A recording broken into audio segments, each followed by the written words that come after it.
Hello and welcome to Meera's Menopause podcast, and thank you so much for joining me today.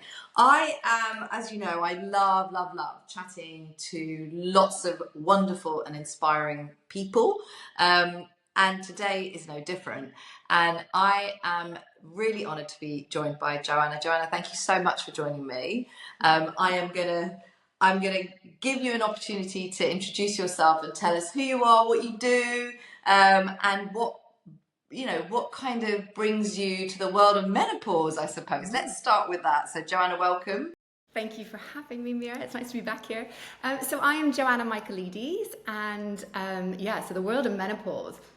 I started as a Pilates instructor, and I worked out that was about, what are we now, 2025? 7 years ago, I qualified. So I started teaching Pilates, and then at the same time, I was starting to experience what I now know as perimenopause. And so I went down the women's health route in terms of Pilates. So I qualified as a women's health specialist. So then that allowed me to learn more about menopause, about osteoporosis, postnatal recovery as well, anything to do with women's health basically, and it just broadened my horizons. And like I said, it coincided with my own experience, and so then I just went down the rabbit hole of menopause because I knew nothing about it. Like, I was 47 years old. I knew about menopause. I knew that you got hot flushes and that it happened in your 50s. And genuinely, that was the sum total of my knowledge about menopause. Oh, and your period stopped. So at 47, I didn't connect the dots because that wasn't what was happening to me. So then, like I said, I went down that rabbit hole, and I just wanted to learn everything and anything to do with menopause because I just wanted to spare another woman going through what I went through. Yeah. This fear, it was terrifying. Do you know what's so interesting? There's a couple of things you said there where, it is not uncommon. Your story is not uncommon, which is still so sad to this day, because with the amount of work that those of us in this field and world of menopause are doing, that there is still so much left to do, kind of feels a bit scary sometimes. And it's quite often and I mean this in the nicest possible way, but it's quite often not the big celebrities and the big books and the big whatever that are doing the hard graft.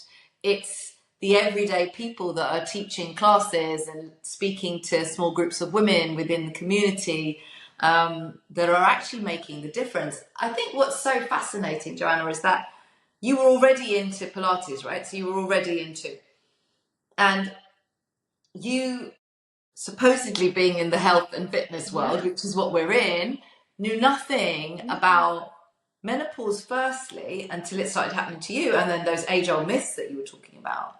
But also what's super interesting, and again, I am qualified as a personal trainer and then have started to kind of specialize into working with women, but that is a whole world in itself, isn't it?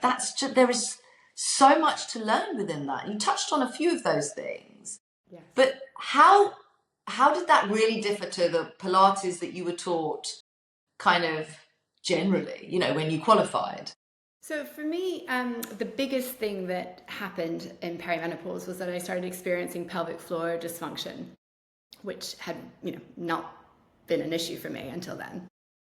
And so then, again, it coincided with the training, and so I started speaking to pelvic physios and learning more about the pelvic floor. And then I realized that a lot of the exercises I was doing was actually aggravating my pelvic floor issues. Because I think it's not the exercise, it's how you do them that impacts the pelvic floor, right? But no one taught me how to do them to support my pelvic floor, because that's not, Joseph Pilates would not have, it wouldn't have entered his radar, let's put it that way.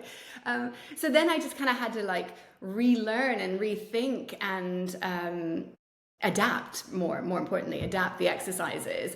And in fact, I would say that I've kind of gone off-piste in my teaching.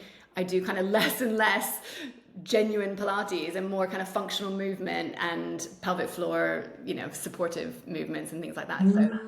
So it's definitely shaped my teaching as well as my personal practice. And you know what? I love that, because that always shows me when I meet a trainer of any kind of ilk, like you're speaking about, like, you know, whether it's Pilates or it's like myself, a personal trainer, or it's a yoga teacher, whatever it may be.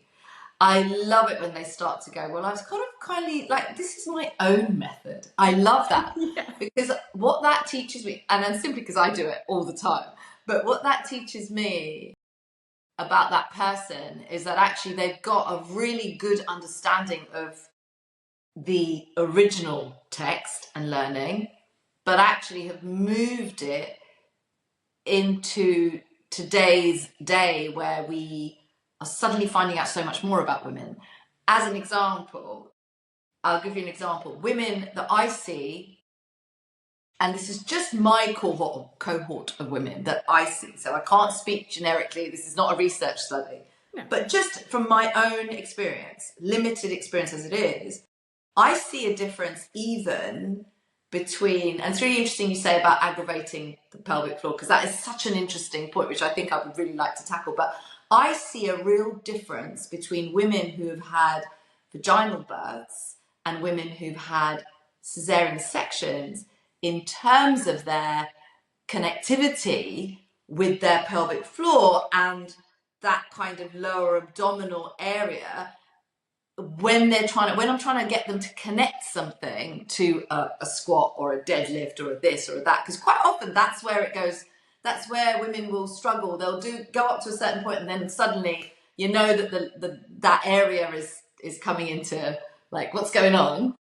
And I really have noticed that. So what you're saying about the pelvic floor and how you can aggravate it through doing the exercises wrongly, would you be able to kind of explain that a little bit? Because again, I think that's possibly related to this whole thing of the trauma that our body goes through every time we have a period and every time we have a baby and all the rest of that. Absolutely. Well, you talked about the birthing. I had a C-section first, and then I had a VBAC after that.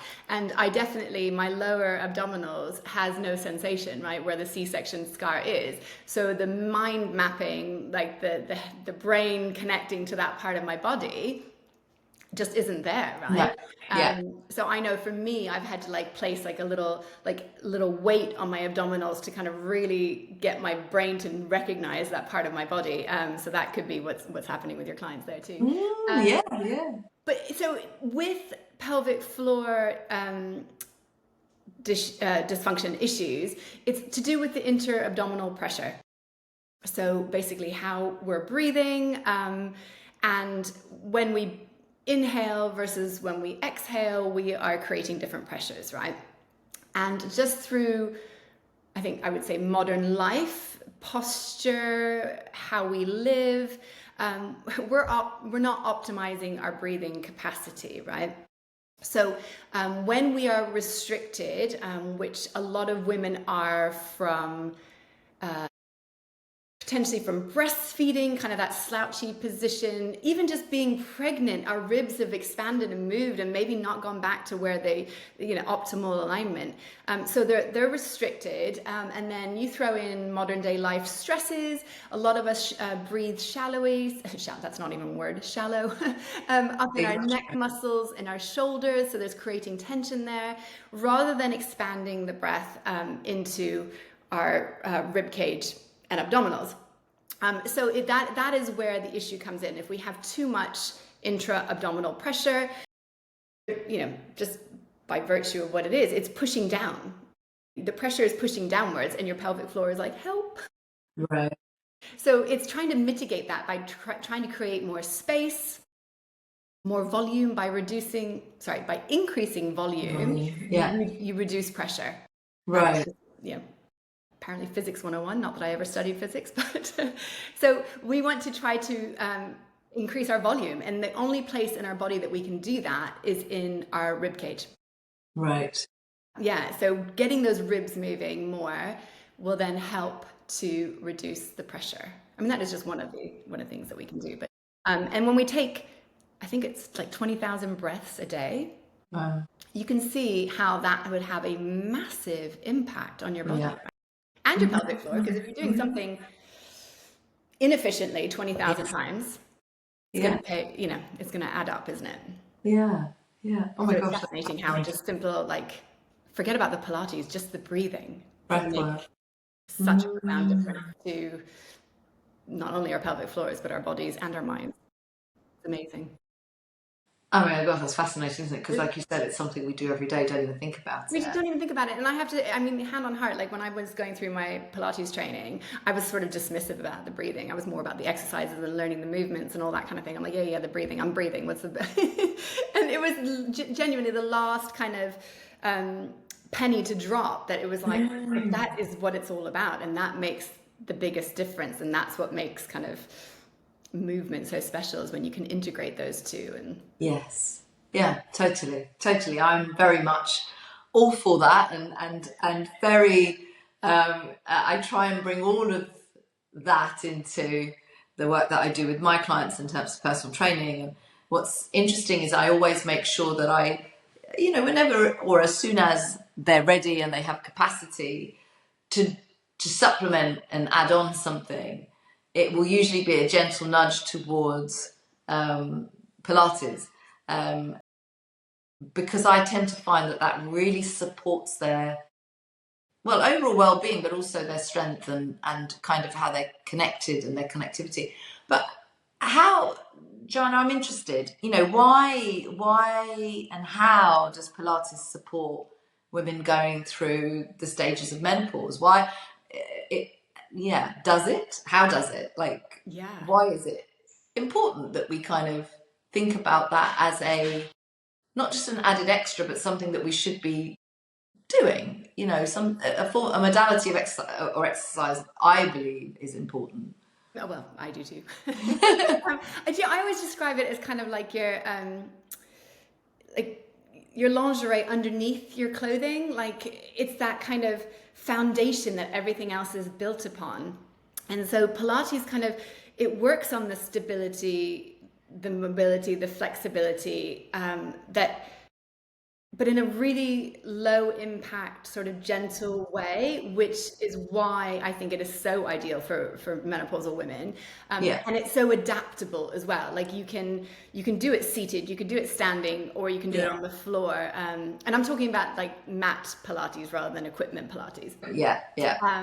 And I think so. It's, yeah, maybe it's not so sexy in that, like, you know, you're not coming out with this glow and this sweat and, you know, massive muscles, but it is that really understated. And I think a lot of my clients notice when they go on holiday, for example, and they haven't done it for a few weeks, that's when they really realize what a difference it makes, because it's kind of like this unsung hero that's going on behind the scenes. And also just in terms of either keeping you injury free, because it is strengthening all those like surrounding muscles and tissues, or you recover quicker from an injury because you have done this kind of what I would call like groundwork, if you will. Yeah. But I think it's also really important for menopausal women because it's so approachable, because I think there's a real barrier to exercise for women, in terms, especially I think when women have put on weight, maybe they haven't been exercising for, you know, a long time ever, you know, any of those combinations, or they've had an injury. You know, going back to exercise can be really intimidating, can't it?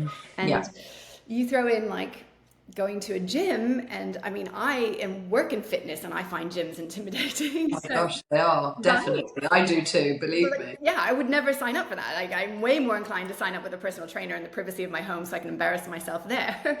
But I think like Pilates classes, you know, I'm not saying go to like an advanced Pilates class, but like a beginner's Pilates class, there's so many adaptations that you can do. Like, I always offer different versions to people because, you know, let's be honest, at this stage in our lives, people are having injuries, things are getting wear and tear. You laugh, I go in and I'm like, how's everyone feeling today? And I'm like, you know, I've got an achy shoulder, I've got a bad knee, and I'm like, okay. Should I even ask that? Really? I know, I shouldn't even ask, should I? So there's the capacity to modify. So there's something for everyone. So, you know, I had clients that couldn't be on all fours because it hurt their wrists too much. A really, really common complaint in women, right? Yeah. But then you just do it against the wall and it takes the load off, and yet they're still doing the exercise, they're just doing a version of it. So for me, that's why I like Pilates for menopause, because it's so adaptable. I think it's less intimidating. I mean, maybe that's still not true for some women, and then you've got the social element. I think that's also really important. But yeah, I think it's just, like I said, it's that understated exercise modality that just keeps everything nice and ticking along and injury free. And like I said, maybe not so glamorous, but yeah, I'm always thinking about it like it's like the underwear you put on underneath, and then you can go forth and do the other things that you actually want to do. It allows you to do all the other things that you want to do. Oh yeah, completely agree. Sort of the unsung hero, really, that sits in the background, kind of scoops you up every time you need a little bit more support. I'd really be interested, actually, because I have women who trained with me for a little while, really strong, do really good weights, all the rest of it, go and do a Pilates class, and they're like, oh my word, I didn't even realize I had muscles in those places. So I love that. It's so like subtle that you're like, why am I shaking? Yeah. I know. I've got that. I remember that feeling very well. But I'd love to hear your take on, because currently at the moment there's a real upsurge, it feels like, in Pilates, but more reformer Pilates. And I'll share with you an experience that one of my clients said to me. She's about 34, 35, and she said, "Yeah, I used to go to Pilates ages ago, and it was just quotes." This is her quote, "full of old people." I was like, okay, watch it, because watch it. I could make your session quite difficult right now. Anyway, so she said, but I went the other day and it was like, oh, this is so hard. And it was just full of like really kind of like people who obviously do weightlifting and do lots of training, and it's really all changed. And she was talking about reformer Pilates. But what's your take on this? What's sort of going on? Is this, I mean, reformer Pilates has been around for a long time, right? But what's happening? What do you think's happening at this point in time? Well, it's become really trendy with like rich and famous, hasn't it? So I think I think that is, you've got social media impacting that. Yeah, and it can give you like a really lovely physique, right? So I think that is also really appealing to some people. Yeah, I think it's probably the social media element of it. But then we talked about that barrier to exercise. I know a lot of people complain that reformer is expensive compared to your mat. Right. And then you've got the equipment, and that can also be intimidating. Like I don't think I would walk into a reformer class, and even I know what I'm doing. So yeah, it's just interesting. I mean, and then you've got the England football team doing Pilates now. Like it is definitely. Ed Sheeran, I saw him doing it. I was like, okay, this is interesting. The NHS, like osteopaths, physios, they're all recommending Pilates for back issues and that kind of thing.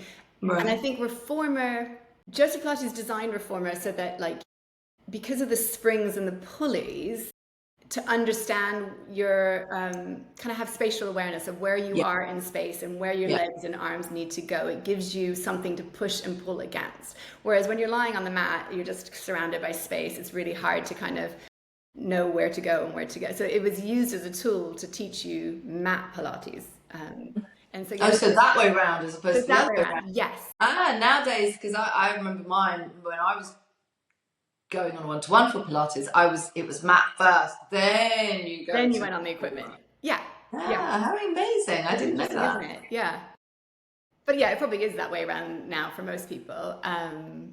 It makes sense though to do it the other way. It really makes sense because they feel difficult in different ways. Yes. Both feel difficult in very, very different ways. And I was mat Pilates. I always was, and never really did reformer. I just found I got a lot out of mat Pilates. I mean, I never tired of it. There was always the next stage and the next stage and the next thing and the next thing. So it wasn't that kind of. So there is still ability to continue to advance your practice when you're doing mat, And I think right? that's it. Like it can be like this really slow, gentle, mindful practice, or it can be hot and sweaty, and you feel like you have been to an aerobic class. But I think Yeah, maybe reformer also ticks that box where people want to be hot and sweaty and feel like yeah, they've done a workout. Then reformer, I think, in a group environment for sure, can yeah, really get the heart rate up, and I can see the appeal. yeah. I can see No, the appeal. definitely. Um, And tell us a little bit about what you're doing now, because you are, I mean, obviously Pilates is your thing, but you're now kind of, you rebranded, there's something's happening. What's Yes. going on So now? so when I was teaching the Pilates, and I was teaching the women's health Pilates, and then like I said, I was experiencing my own perimenopause, and I was hosting menopause retreats where we included kind of we would have a menopause doctor come and speak, and then we had yoga, we had Pilates, we had breath work, we had nutritionists come and speak, and the women would just walk away from those days just so inspired, so invigorated, so less fearful, empowered, like just you just saw these lights going on in these women, and I just thought I want to do more of that, because Mm, it wasn't anything overly complicated, and that's what's really sad, is it doesn't have to be this. So then I wanted to like start working with women in this capacity. So I did way more menopause training. So I kind of stepped away from Pilates and went down the menopause route. And so I created an online program that basically took my retreat and made it into like a 12-week program. So I've been doing that with women, and then I'm still running the retreats and teaching the menopause Pilates. And it's just great because it just, I don't know, it feeds my intellectual curiosity, because there's always something to learn, like you said. mm, And then yeah, you literally have I'm in with the people that are experiencing it, so I'm getting so much information, and I'm learning, and then adapting in my courses and things. So yeah, I really like it, and I just think, like you said, it's like kind of that ripple effect. Is it like how you grassroots almost, rather than the big celebrities, like you said? It's like, me endlessly talking about menopause at home has impacted my husband, who has a female only team, and he has been amazing in the workplace, like recognizing these symptoms and having these conversations, and pointing them to like the resources. And I just think that's what it's all about, is yeah, that taboo subject is no longer taboo, and we're pointing people to resources, and that we don't have to suffer in silence. That's the other one. yeah, And I love that. Like that to me is what it's all about, is just that yeah, ripple effect, that like just opening up the conversations, and you never know who's going to say something to someone else, and opening those doors, which, yeah. And I love being a part of that. Like it's really yeah, very fulfilling, yeah. No, but I mean, frustrating at the same time, because that there's so many more people that we need to oh reach, right? gosh, absolutely. But it just sounds amazing, and I love that you are, um, taking your energy and your time to support women and give them an option and give them tools and give them, um, the education that they can tap into and they need. Um, and I think the one thing that I've learned about having my guests on this podcast is really that they so often follow their instinct with where they want to go, and the creativity just comes, and more often than not, menopause seems to be the trampoline or the board from which they jump off into another career path. So I think that's definitely something you're demonstrating without a doubt, and I love the fact that you shared about your husband as well, because we go on and on and on about this. I mean, I literally do, and I do call it the menopause family, because I just think you need that. You need the support. Women that do the best are the ones where their families are totally on board, and I mean their immediate families. It doesn't have to be extended, but immediate families, husband or wife, whatever it is, that everybody's on board, and they really thrive in that. Yeah. And 100%, it's a ripple effect, because that people, like you said yourself, you couldn't join the dots. And yeah, and that's quite often what's happening, is not being able to join the dots. But for him to be able to have a conversation and actually help them to join the dots and give them the resources they need to educate themselves, is amazing. So you have achieved an awful lot already. If that is the only thing I've done, I'm like, yay me. Yeah. But Honestly, and we don't give ourselves enough credit. I quite often look back, honestly, Joanna, I'll look back and I go, what the hell am I doing? Like, just stop. Like, literally stop. Who's listening? Who's here? No one. What am I doing? Oh, we You all know? have that, yes. Yeah, and it's like, really, what am I doing? This, I could be doing something else, right? You know, there is that constant thing for those of us in this space. But I think, as you said, even if there's one person that says, right, that's really helped me, or one, and I'm sure you've changed many people's lives, not just one, but yeah, it makes it just so worthwhile, doesn't it? I mean, I have I run a free Facebook group as well for perimenopausal women. And it's currently 31,000 members, which tells you, I mean, it's just eye-watering, right? And that's a small group on Facebook. But if you read the conversations that are taking place, I mean, it is like actually a really depressing place to be, because these women, their lives are stopping. They feel like they don't want to go on. They don't like, and it's just like you read those things, and but part of it, you know, is you almost become paralyzed with the like, what am I doing? Where do I even begin? Yes. Because you just, I want to go and like shake them all by the shoulders and be like, this doesn't have to be how it is. But, you know, so many of them have been dismissed by the medical profession. But to be fair, I was seeing lots of medical practitioners, and not once did anyone suggest that it was perimenopause to me. No. I was 47, so that is like pretty obvious. Pretty straightforward. Yeah. Pretty straightforward, and not once did they say it. No. So, you know, I understand their frustration, but, you know, it's impacting their work, it's impacting their relationships. You know, Everything. you just think, goodness me, yeah. So no, you and I can't give up, because there are at least that many people that need the support and the guidance. Yeah. And I think the other thing with menopause is that so many people think, oh, it's just older women that it's impacting. It actually impacts 100% of the population, right? Because we are mothers, we are partners, we are sisters, we are workers, colleagues, any of those things. Like, it has such a profound, I mean, I can't remember what the statistic is, but women leaving the workforce because of menopause, like, it's huge. Well, absolutely. Yeah. Right? Yeah. It That's is. huge. And it doesn't need to be. It doesn't need to be. Yeah. I mean, so there's still huge amounts of work that needs to be done. Yeah, there is. And I think because you and I are, like, you know, probably totally absorbed in this space, that, you know, we see all the lovely and empowering conversations that are taking place, and I assume that everyone else is seeing them, but actually it is not. No, they're not. And they're only seeing the ones that are thrown at them through, again, algorithms and social media and all the rest of it. And quite often they're not always the ones that they need to be hearing. Yes. So I quite often find I'm steering the women that I am helping and supporting towards slightly different conversations. Yes, there are the big conversations that are happening, but actually sometimes you just need to have a slightly quieter, smaller conversation in a group of people, and that's kind of where the women I work with are. You know,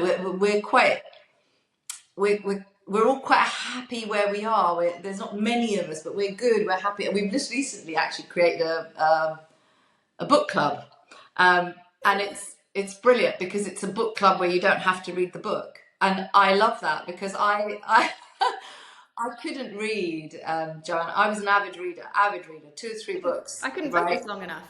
Oh my God, it went, and it was so bad, and it was really only in the last, I would say, 3 or 4 years being postmenopausal, so good 6-7 years I couldn't look at a book because I used to get nervous about having Alzheimer's.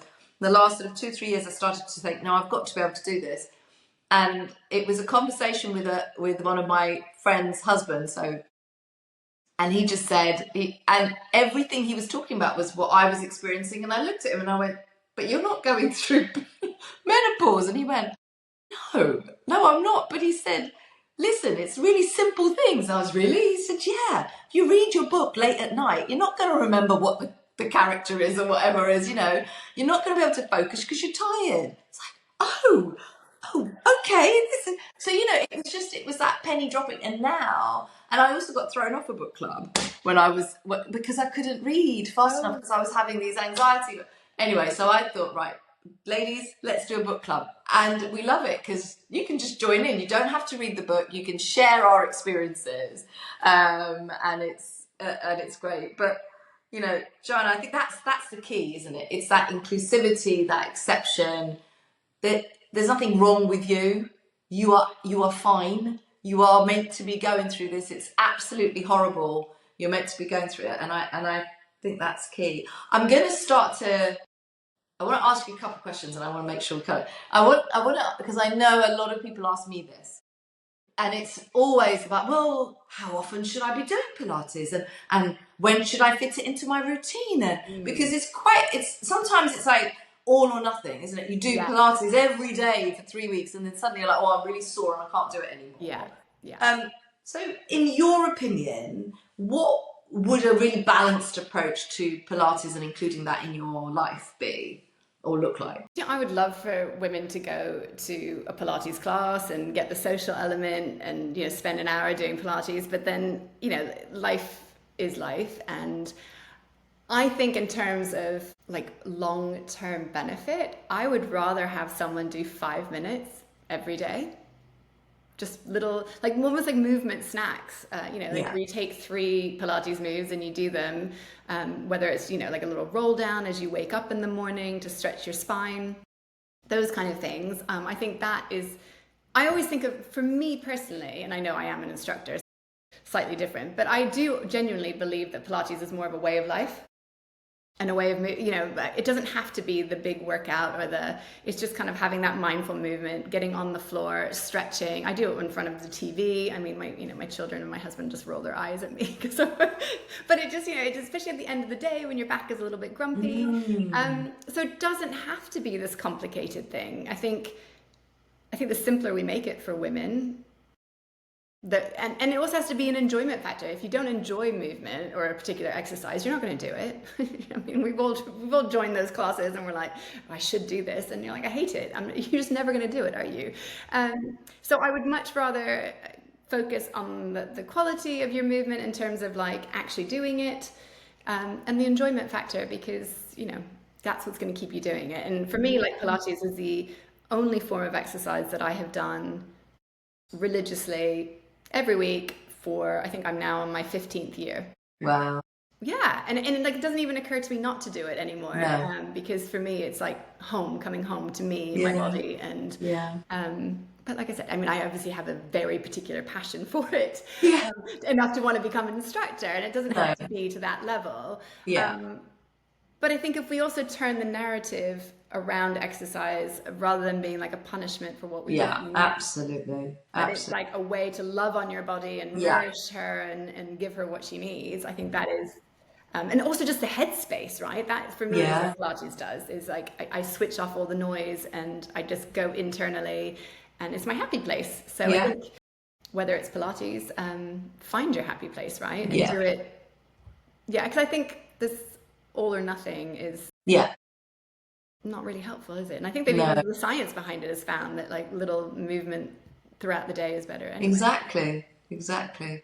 No, I think that's so useful to know and really helpful as well, because I do think that sometimes it can be so confusing. I think what was really interesting was my Pilates teacher, when I was, when I'd got to a certain stage, she was just like, okay, you need to kind of now just move. And I was like, what do you mean? She goes, like, you're just moving like that, then you're moving like that, then you're breathing, inhaling, then you're exhaling, then you move. She said, we don't move like that in life. I was like, oh, right. So and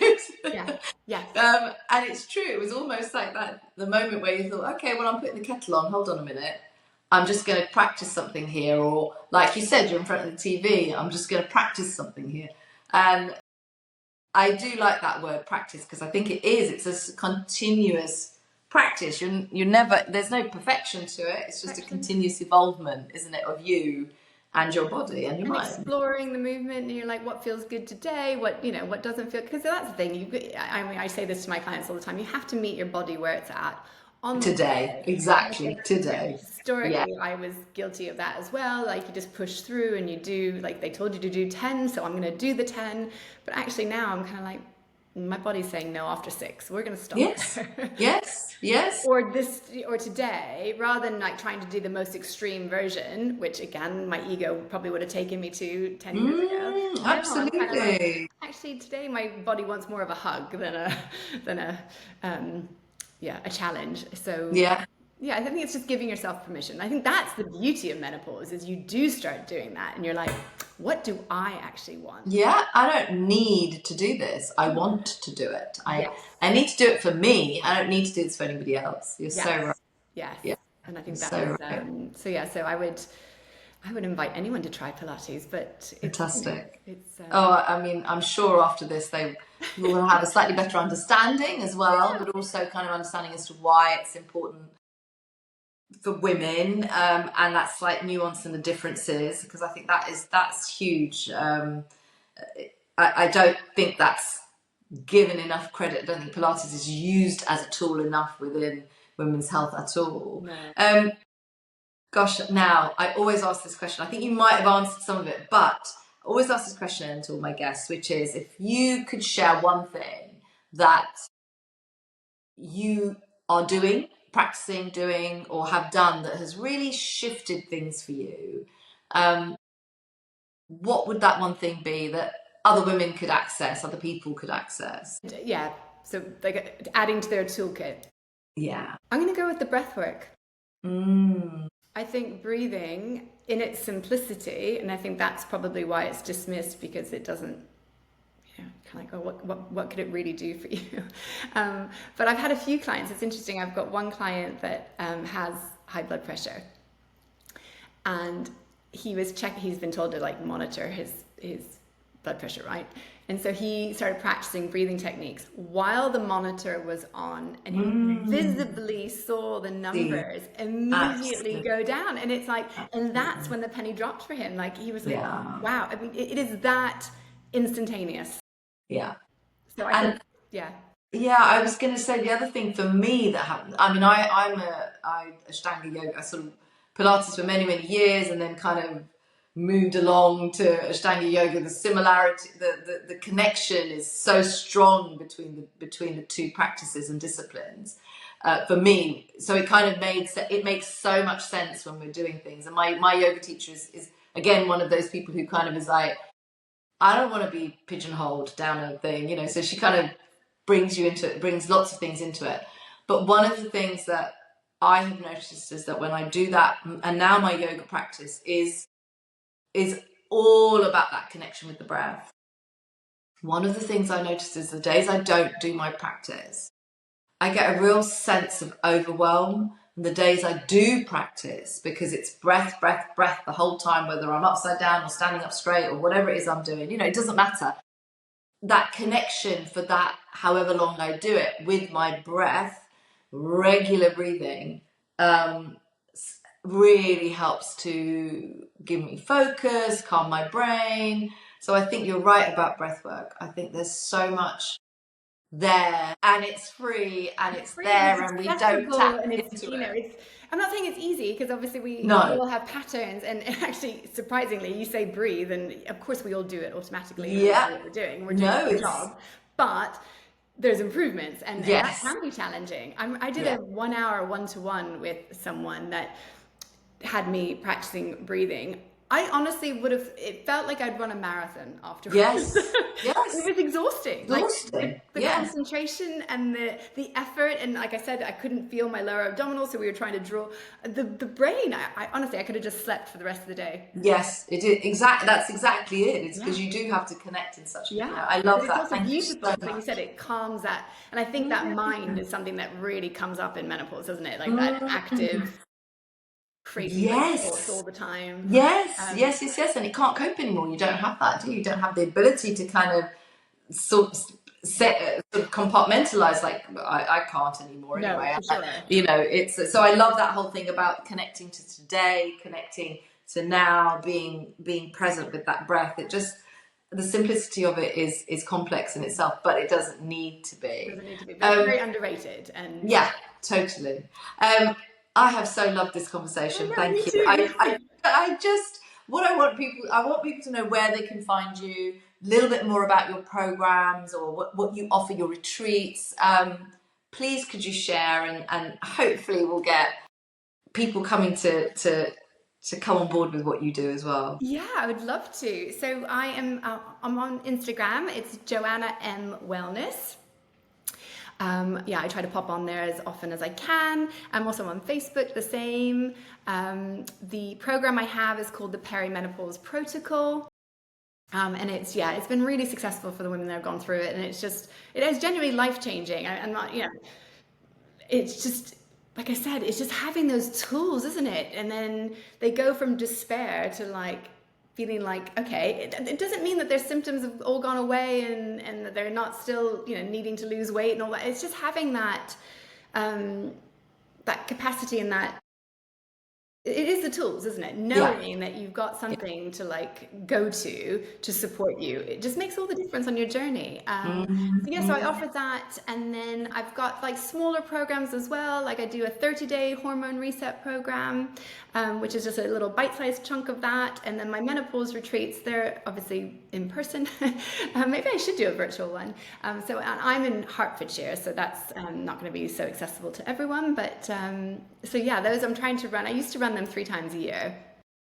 I need to get back to doing that because they are really, really helpful. I think everyone needs a day off anyway, but then oh gosh, yeah, absolutely. It's like but it's interesting though. Menopause, I find there's a need, but it's convincing women to take you up on the offer, right? Because I think we're very good at pushing through, not prioritizing ourselves, not wanting to spend money on ourselves. Oh, it's natural, so I should be able to do it. It's that disconnect between absolutely, and taking some guidance and some support and helping hand, and quite often we're bottom of the pile, right? And we're so used to being there that we don't often actually, we have to relearn how to, or learn how to put ourselves first. You have a website as well. I do. It's in the making at the moment, so it's joannamwellness.com.